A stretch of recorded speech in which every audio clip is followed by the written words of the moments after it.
উচ্চ পর্যায়ে বা উচ্চ যারা বিচারক আছেন তারা কিন্তু এই রাজ্যের পুলিশ এজেন্সি থেকে দিয়েই তদন্তটা করাবে। সুতরাং ম্যাজিস্ট্রেট তদন্ত করবে, কিন্তু যারা তদন্তর কাজটা করবে তারা এই রাজ্যের পুলিশ। এই রাজ্যের সমস্ত গণতান্ত্রিক ইনস্টিটিউশনগুলোর উপর যেভাবে হস্তক্ষেপ করা হচ্ছে, এমনকি শুধু পুলিশ নয়, জুডিশিয়ারি নয়, মিডিয়া থেকে শুরু করে সব অংশের মানুষ একটা দমবন্ধকর পরিস্থিতির মধ্যে আছে। এই রাজ্যে যারাই তদন্ত করবে, যে পুলিশ আধিকারিকরাই তদন্ত করবে, তারা এই রাজ্যের মুখ্যমন্ত্রীর কথার বাইরে একটা গাছের পাতাও নড়ে না। সুতরাং যে পুলিশ এর সঙ্গে জড়িয়ে আছে তাদেরকে দিয়ে ম্যাজিস্ট্রেট তদন্ত করা, বিচার বিভাগ তদন্ত করে কি হবে? তার জন্য আমরা চাইছি কেন্দ্রীয় তদন্ত সংস্থা সিবিআইকে দিয়ে করানো হোক এবং এই রাজ্যের পুলিশকে কোনোভাবে এর সঙ্গে ইনভলভ না করা হোক, তাহলেই সুষ্ঠু তদন্ত হবে। ম্যাজিস্ট্রেট তদন্ত দিয়ে উনি খালাস, হয়তোবা উনি কিছু ঘোষণা দিতে পারেন, কিন্তু উনি যেভাবে আজকে যে দুর্বৃত্তায়ন হচ্ছে পুলিশের নামে, প্রশাসনের নামে, এটা সম্পূর্ণভাবে এটা মুখ্যমন্ত্রী দায়ী। উনি এই লাগাতার এইভাবে করে যাচ্ছেন, সারা রাজ্যে একটা অরাজক অবস্থা সৃষ্টি করার জন্য এই রাজ্যের মুখ্যমন্ত্রী দায়ী।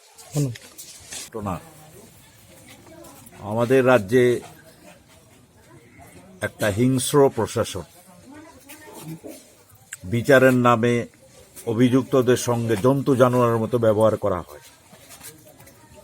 এই রাজ্যটা যে যিনি শাসন করছেন, ওনার হিংস্রতা গত 21 মাস 22 মাসে এই রাজ্যে বহু যুবক যুবতীকে যেভাবে থানায় এনে টর্চার করা হয় বিভিন্ন সোশ্যাল মিডিয়ার কারণে, বিভিন্ন মামলার অভিযুক্তগুলো, যেগুলোর পেছনে অনেক রহস্য।